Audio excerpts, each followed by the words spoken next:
जय हिंद। इस वीडियो में हम समझेंगे कि उत्तल दर्पण द्वारा प्रतिबिंब प्राप्त करने का नियम कैसे प्राप्त किया जाता है, उसका नियम क्या है, कहां से रेखा जाएगा, कहां पर मिलेगा, ये सब समझेंगे इस वीडियो में। ठीक है। उत्तल दर्पण, अवतल दर्पण पीछे हो गया है। अवतल दर्पण आप नहीं देखे हैं तो आप जाके देख लीजिएगा, बढ़िया से बनाए हैं। ठीक है, जाके वीडियो देख लीजिएगा। ये है उत्तल दर्पण। ठीक है, तो शुरू करते हैं।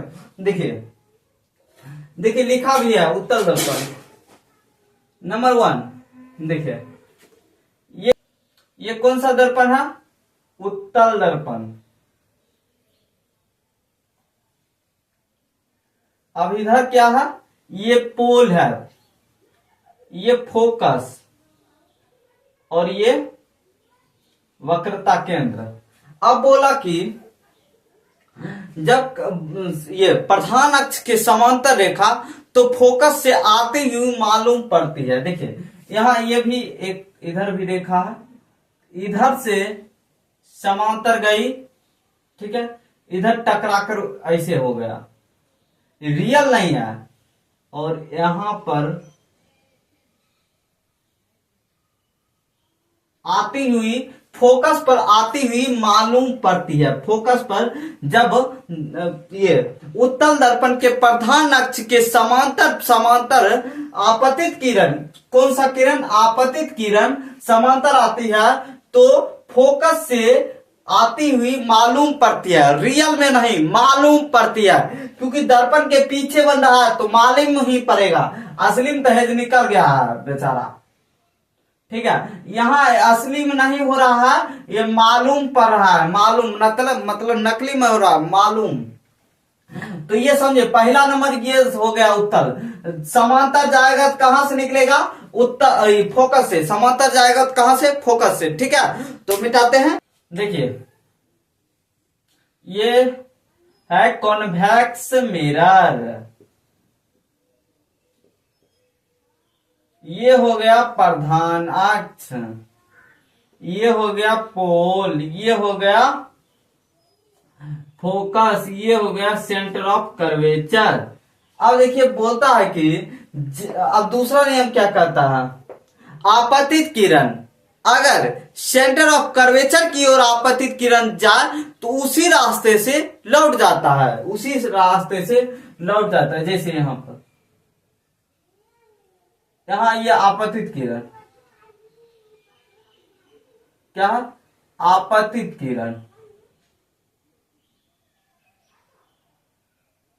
बस ये क्या हुआ, वो उसी रास्ते से लौट गया। ये हो गया दूसरा नियम, ये हुआ दूसरा नियम। मतलब सेंटर ऑफ कर्वेचर, वक्रता केंद्र की ओर जब आपतित किरण जाता है तो उसी रास्ते से वापस उसी रास्ते से लौट जाता है। ये प्रकाश क्या होता है? लौट जाता है। देखिए वक्रता केंद्र सी की तरफ गया और उसी रास्ते से एकदम सेम कहा बाबू चल जो। बोला कि ई तो सी के पास आया, बोला कि कोई हमरा तोरा दोस्ती नहीं छो, क्योंकि नहीं छे तो हम जाए छियो। बस जना आया, सीधा पैर आया, उल्टा पैर गया उसी रास्ते से। बस सीधा पैर आया था, उल्टा पैर गया उसी रास्ते से। इतना याद रहेगा। ये कौन सा नियम है? दूसरा नियम। ये दूसरा नियम है उत्तल दर्पण का। अब तीसरा नियम देखते हैं, बढ़िया समझिए समझिए। तीसरा नियम, तीसरा नियम, तीसरा इलास्टी है। ठीक है, ये है कॉन्वेक्स मिरर। ठीक है, ये हो गया पोल, ये हो गया एफ,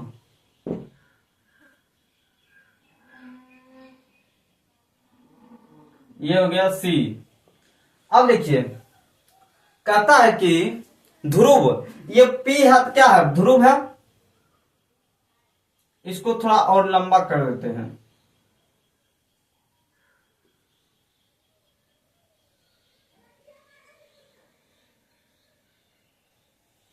ये हुआ तीसरा।